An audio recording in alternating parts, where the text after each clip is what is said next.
Hey, Wrangler 4xe fans. It is a chilly 27-degree morning here in Southwest Ohio.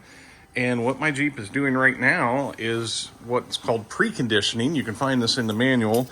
But I did a remote start from inside the house and, hit the little starter thing twice there and started it. I can hear the horn honk from inside the house.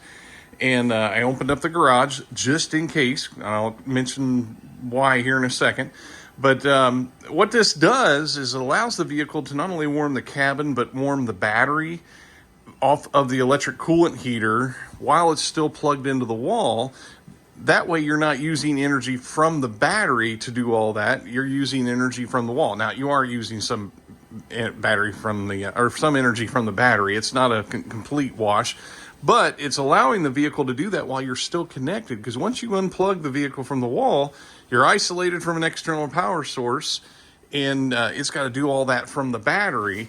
So doing it while it's plugged in allows it to do all that without sacrificing range as you're headed to work. Now, the reason why I said I opened the door, if it was cold enough in here, or if I had a failure of the electric coolant heater, this gas engine will go ahead and start, even in this scenario.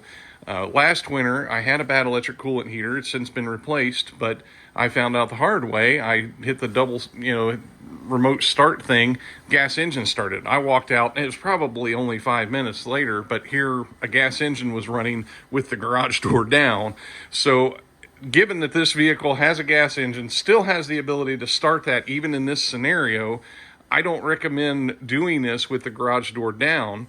Thankfully, I have an app on my phone that I can open my garage door with, so I do the double tap on the keychain to start the vehicle, and then I open up the garage door with my app before ever stepping out into the garage. So I just wanted to share those ideas. It'll help you to get to work in all electric mode when it's really cold out. I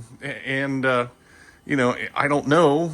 In a year and a half, I've never seen form on my Jeep 4xe, so I don't know if these methods work to avoid form or if I've just been extremely lucky. But I do live in Southwest Ohio. It doesn't get as cold as other parts of the world, but somehow using these techniques, I have managed to avoid form all this time. So I don't know if that plays in or not, but wanted to share that. And thanks for watching. Take care.